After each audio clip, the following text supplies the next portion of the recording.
In its affidavit to the Supreme Court, the centre said that its vaccination policy has been framed to ensure equitable distribution and that there was little room for judicial interference in these matters at the time of a pandemic. In an affidavit submitted on Sunday night, the centre maintained that the vaccination drive for those between 18 to 44 years old was approved after the request by states and that the centre persuaded manufacturers to supply vaccines to states at uniform prices. The policy was just, equitable, non-discriminatory and based upon an intelligible differentiating factor between the two age groups, 45 plus and those below, it said. The policy requires no interference by this Honorable Court as while dealing with a pandemic of this magnitude, the executive does have a room for free play in the joint's public interest.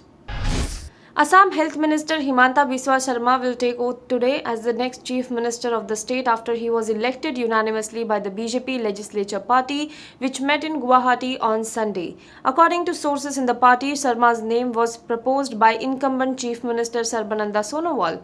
After the decision, Sharma thanked the people of Assam for their pious faith. In the results announced for the 126-member Assam Assembly last Sunday, the BJP won 60 seats, while its alliance partners AGP got 9 seats and UPPL got 6 seats. BJP National President JP Nadda is also present at the oath-taking event. After holding steady for 2 days, state-owned retailers have increased fuel prices on Monday across the country. While petrol price has been hiked by 25 to 26 paise, diesel price has jumped by up to 33 to 35 paise. In Delhi, a litre of petrol is available at 91.53 rupees per litre. Petrol is priced at an all-time high of rupees 98.86 per litre in Mumbai. In Chennai, a litre of petrol will now cost 93.38 rupees and petrol is being sold at 91.66 rupees per litre in Kolkata. The oil marketing companies have raised the price of diesel by 35 paise in Delhi. After the hike, diesel is being sold at 82.06 rupees in Delhi. In Mumbai, diesel price has been raised to 89.17 rupees, 84.90 rupees in Kolkata and 86.96 rupees in Chennai. Days after actress Kangana Ranawat's Twitter handle was permanently suspended by Twitter for insensitive comments on the reported post-election violence in West Bengal, Instagram has now deleted one of the actress's posts where she talked about the ongoing pandemic. A couple of days ago, the Manikarnika actress had taken to Instagram to inform her followers that she had tested positive for COVID-19. Sharing a picture of her, she had written, "I have quarantined myself. I had no idea that this virus is having a party in my body. Now that I know, I will demolish it.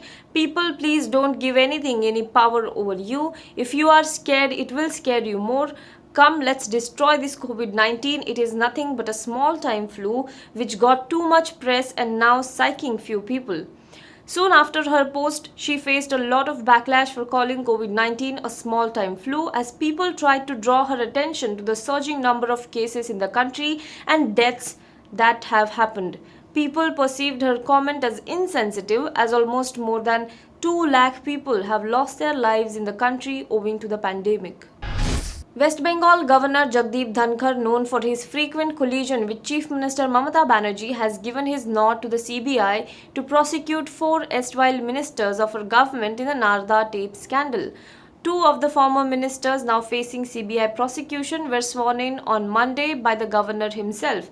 Subrata Mukherjee and Firhad Hakim were named in a list of 43 ministers released on Sunday. The sanctions and its timing is raising eyebrows, coming as it does just after Mamata Banerjee's resounding victory in the assembly election that had turned into a direct fight between her and the Prime Minister Narendra Modi.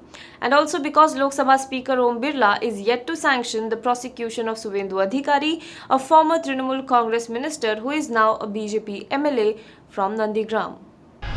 Now be the first to know about the latest updates on our new news app. Go on your Android or iOS, search for HW News Network.